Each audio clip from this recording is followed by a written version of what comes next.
Yang awal-awalnya mau menikah dengan si A, lalu rupanya si A ini menikah dengan teman sendiri, itu masalah. Dan lain sebagainya, masalah tiap hari, selalu ada masalah. Tetapi yang saya mau katakan saudara-saudara, bahwa jangan terfokus atau konsentrasi kepada masalahnya. Karena kadang-kadang masalah ini, peristiwa-peristiwa ini tidak terlalu besar, tetapi cara kita terlalu baperan.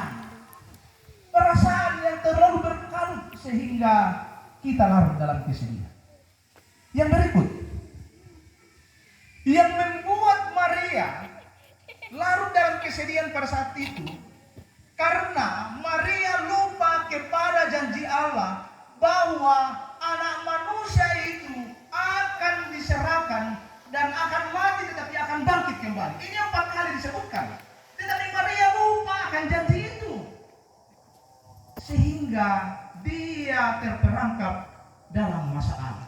Pertanyaannya begini, apakah Bapak Ibu saudara-saudara terus setia kepada janji-janji Tuhan?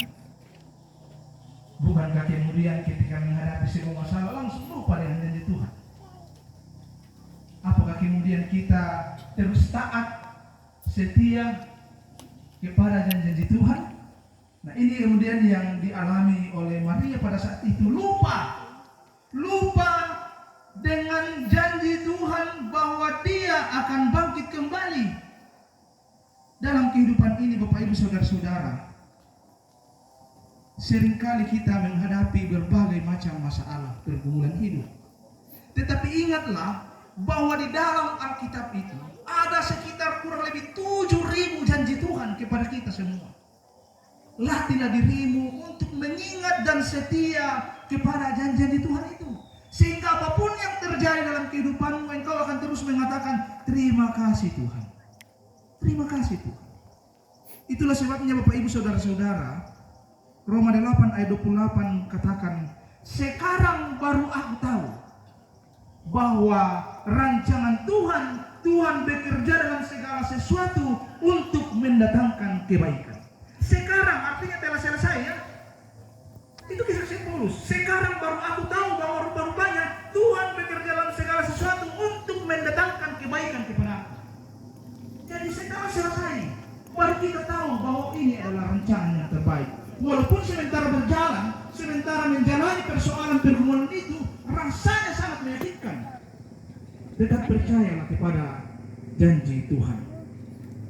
Saudara-saudara, saya tidak mau katakan bahwa anak-anak Tuhan akan terhindar dari berbagai macam pergumulan.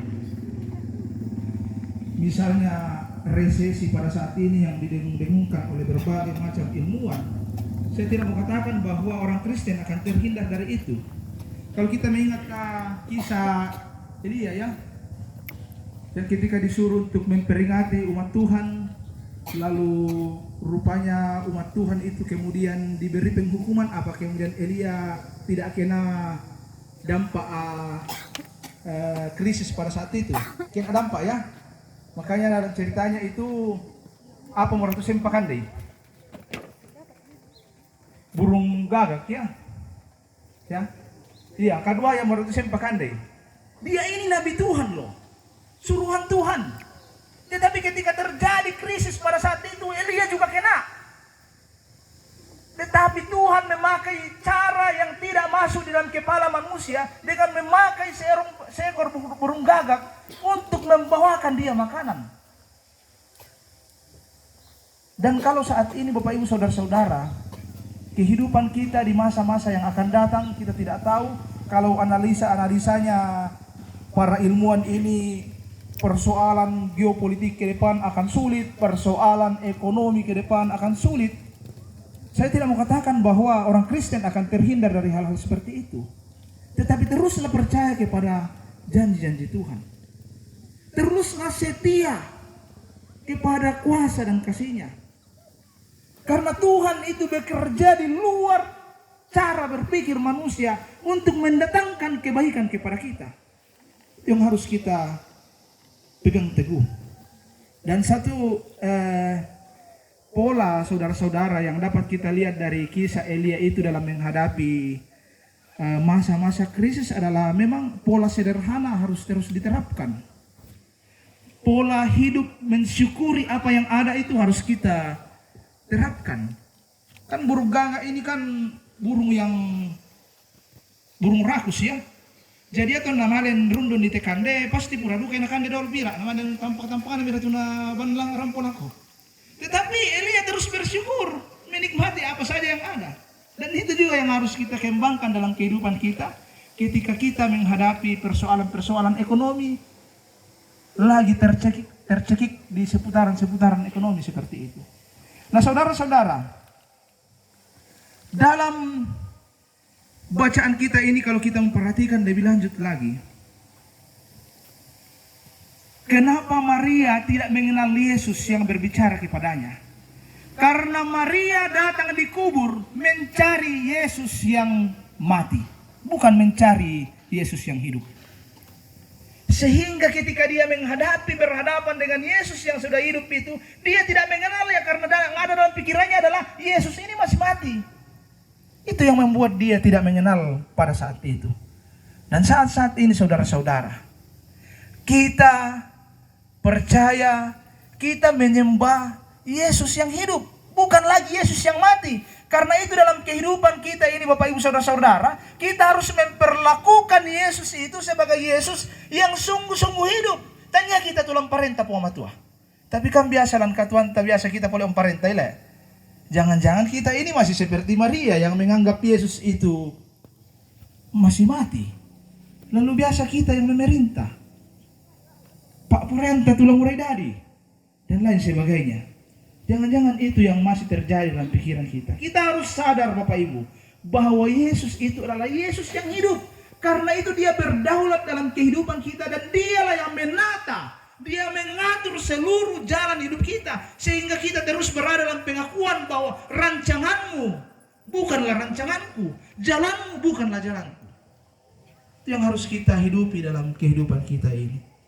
Bapak Ibu Saudara-saudara, hal yang ekstrim yang terjadi dalam bacaan kita ini dalam ayat yang ke-15b, bahwa lebih parahnya lagi ekstrim ketika kita sulit melihat Tuhan dalam kehidupan kita, maka kita bisa menuduh Tuhan itu sendiri sebagai biang kerok dalam permasalahan hidup kita. Nah, waktu Maria nako, oh nambahin kamu boko itu jenazah. Kita menuduh Yesus yang tidak-tidak. Seringkali dalam kehidupan kita seperti itu. Nakwa mo tu dokter nakwa, nanti pepulai bang itu tu kamu iru, ani narondam tu kule. Di pemai rumah api di kuami, ombe na nang iya amira nakulan di puang matu te guntu te Pak Pendeta. Oh, itu kan human error ya. Kita mengkambing hitamkan Tuhan. Kita yang berbuat konyol, lalu Tuhan kita masih salahkan. Dalam banyak hal seperti itu dalam kehidupan kita, menuduh Tuhan karena kesadaran yang rendah. Nah, saudara-saudara yang terkasih dalam Tuhan, dalam menjalani kehidupan di hari-hari yang akan datang ini, tentu saya katakan tadi banyak masalah, banyak soal yang akan terus mewarnai kehidupan kita.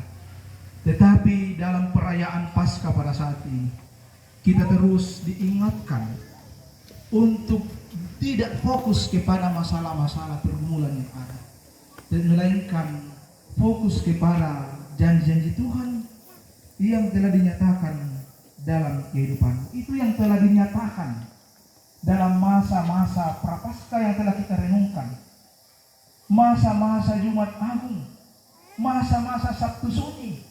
Bagaimana Tuhan menunjukkan kepada kita bahwa Dia mau menderita sebagai sebuah jaminan bahwa ketika kita menangis, ketika kita lapar, ketika kita dicaci maki, ketika kita dihina, sesungguhnya Yesus juga turut merasakan hal tersebut. Dan itu sangat luar biasa Bapak Ibu Saudara-saudara, menjadi jaminan dalam kehidupan kita, dalam menghadapi berbagai macam peristiwa-peristiwa yang tidak mudah yang kita hadapi dalam kehidupan ini. Nah, saudara-saudara, umpamira napatin dito naman ang tandai Maria kung Yesus boleh tinggi. Umpamira na kuha, bacaan. Ini kan Seringkali kita baca teks ini. Ketika Yesus memanggil namanya ya, artinya apa? Kita dapat merasakan, melihat kehadiran Tuhan hadir dalam kehidupan kita ketika kita memiliki pengalaman bersama dengan Tuhan. Susi banget saya. Tantare ini ke namoi tiba-tiba nasi kamu jong pasak, marasan nali tomat susi to, nami tambah karena saya memiliki pengalaman yang cukup dengan Mak Reni. Jadi mana sorangnya kurang ikut tandai semua Mama Reni deh. Karena ada pengalaman bersama dengan dia. Demikianlah dalam kehidupan kita saudara-saudara. Pengalaman hidup bersama dengan Tuhan perlu untuk kita kembangkan. Karena hanya dengan demikian kita dapat merasakan dan melihat Tuhan dalam kehidupan kita. Pengalaman bersama dengan Tuhan. Itu yang sangat penting untuk kita kembangkan. Nah, setelah Maria mengenal bahwa oh ini adalah Yesus, Yesus pun berkata, janganlah sentuh saya dulu, tetapi pergilah, beritakan dulu tentang kebangkitan saya. Ini yang terpenting. Saudara-saudara, kalau selesai ibadah ini saya bagi-bagi uang 100.000, pasti viral ya. Pasti nang namanya, weh Pak Pendeta tambang, nah bagian kasih itu menangkan pimpin ibadah si 100.000. Bahkan pasti dia itu foto, terima kasih Pak Pendeta. Jangankan 100.000, ada yang kirimkan pulsa 5.000 langsung diposting ya. Terima kasih kawan dari Kalimantan, pulsa sudah masuk 5.000 rupiah. Pertanyaannya begini, seberapa bernilai uang 100.000, pulsa 5.000 dengan kebangkitan Yesus? Yang mana yang lebih bernilai? Kebangkitan Yesus ya. Karena itu teruslah beritakan kebangkitan Yesus dalam kehidupan. Teruslah sampaikan, teruslah viralkan. Apa arti kebangkitan Yesus dalam kehidupanmu? Karena itu tidak tertandingi nilainya. Selamat Paskah bagi kita semua. Tuhan Yesus memberkati.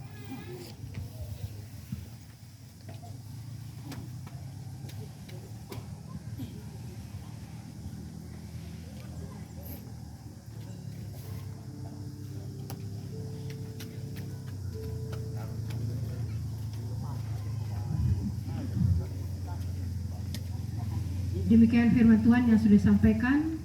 Biarlah mengambil bagian dalam kehidupan kita dan terus kita wartakan kebangkitan Kristus dalam kehidupan kita. Kita sambut firman Tuhan dengan memuji namanya, Kristus bangkit, soraklah.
Dia itu terlambat deh.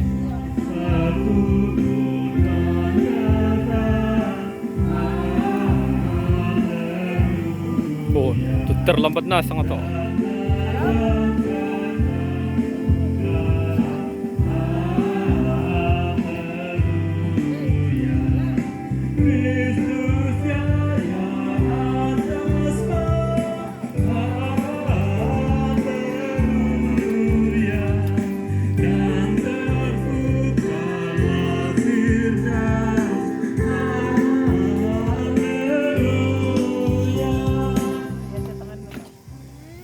Memberikan kurban bagi kemuliaan Tuhan. Kita dituntun nats dari Korintus 15 ayat 57. Marilah kita menyatakan syukur pada Tuhan kita Yesus Kristus melalui persembahan sambil mengingat firman Tuhan. Syukur kepada Allah yang telah memberikan kepada kita kemenangan oleh Yesus Kristus Tuhan kita. Sambil pundi persembahan dikumpulkan, kita memuji Tuhan dari kirim jemaat 340. Hai bangkit bagi Yesus sampai selesai.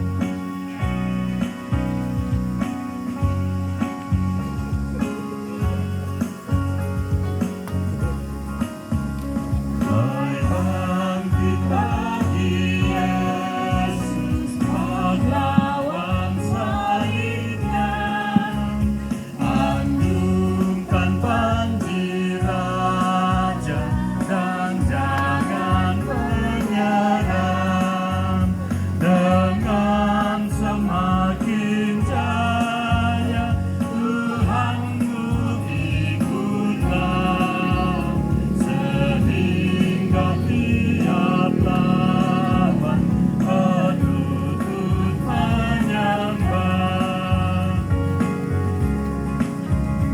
Hai bangkit bagi Yesus, tak lama masa perang, dan dunia ganti-ganti nyanyian kemenangan, yang jaya diberikan mahkota yang kekal, bersama Raja mulia berkuasa selamanya. Kita ulang hai bangkit bagi Yesus. Kehidupan kami. Sebagaimana yang boleh terjadi pada saat ini Tuhan. Bahwa dalam berbagai macam kesibukan kami anak-anak-Mu dalam kerukunan keluarga besar Palesan, kami boleh diberi kesempatan bahkan rindu untuk bersekutu satu dengan yang lain, berkumpul bersama di wisata Pak Tengko di sini, menaikkan puji-pujian, memuliakan nama Tuhan. Terima kasih ya Allah untuk perayaan Paskah bersama pada saat ini. Terima kasih Tuhan, sabdamu yang telah diperdengarkan kiranya boleh mengambil bahagian dalam hati dan pikiran kami. Terlebih Roh Kudus memampukan kami menjadi pelaku-pelaku firman. Terima kasih ya Allah, Engkau telah melibatkan kami dalam pekerjaan-Mu yang berbau harum di hadapan-Mu, dan kiranya boleh dikelola dengan baik untuk mendukung pelayanan di tengah-tengah persekutuan keluarga Palesan. Yang masih ada pada kami Tuhan, kekuatan harta benda yang kami miliki, mampukan kami untuk mempergunakannya dengan sebaik-baiknya, sehingga seluruh yang ada pada diri kami ini juga kami pakai memuji, memuliakan nama Tuhan. Bapa Surgawi, pada saat ini kami datang berdoa, mendoakan seluruh pengurus dari kerukunan keluarga Palesan ini. Tuhan menganugerahkan sukacita, ketulusan dalam mengurus kerukunan ini, sehingga melalui kepengurusan saudara-saudara kami, Tuhan boleh pakai ya Allah untuk setiap program-program kerja, rencana-rencana kerukunan keluarga Palesan. Tuhan berkatilah, sehingga setiap program-program, ibadah-ibadah yang direncanakan boleh berjalan dengan baik di dalam kasih sayang Tuhan. Dan sungguh semuanya itu menjadi instrumen yang Tuhan pakai untuk memberitakan berita sukacita dan damai sejahtera. Bapa Surgawi, pada saat ini juga Tuhan, hamba-Mu mendoakan secara khusus seluruh anggota kerukunan keluarga Palesan yang boleh hadir di dalam ibadah ini, baik sebagai kepala rumah tangga, sebagai ibu rumah tangga, sebagai pemuda-pemudi, sebagai anak-anak Tuhan, berkati mereka. Sejahtera Tuhan terus menjadi bagian dalam kehidupannya. Ya Allah Bapa Sorgawi, kami juga terus berdoa untuk rencana-rencana anak-anak-Mu ke depan. Setiap pekerjaan-pekerjaan yang diusahakan, seluruh tanggung jawab, tanaman ternak yang dikelola, Tuhan kiranya memberkati kesemuanya itu, sehingga semuanya boleh berjalan dengan baik, diusahakan dengan baik, bertumbuh berkembang dengan baik. Dari sananya berkat-berkat Tuhan boleh dihadirkan di tengah-tengah kehidupan anak-anak-Mu. Dan ajar kami terus Tuhan untuk mengucap syukur di hadapan-Mu. Bapa Sorgawi, pada kesempatan ini, dari setiap kegiatan-kegiatan, sungguh ini boleh kami maknai dalam perenungan iman, bahwa betapa baiknya Engkau ya Allah dalam kehidupan kami. Sehingga seluruh rangkaian acara di tempat ini menjadi sukacita tersendiri bagi kami semua dalam satu persekutuan kerukunan keluarga Palesan pada saat ini, untuk mensyukuri cinta kasih, kebaikan Tuhan, dan kuasa Tuhan yang melampaui kuasa apapun dalam dunia ini, termasuk kuasa kematian. Ya Allah, ajar kami Tuhan. Kami mau untuk terus mau memaknai apa arti Paskah dalam kehidupan kami. Serta kami mau terus Tuhan untuk menghidupinya dalam berbagai aspek kehidupan kami. Ya Allah yang Maha Pengasih dan Maha Pemurah, melalui kesempatan ini juga kami bersyukur, berterima kasih boleh menikmati persekutuan ini di alam yang terbuka ini. Melalui kesempatan ini kami terus diperhadapkan kepada sebuah kesadaran, terpuji Engkau Allah Maha Besar.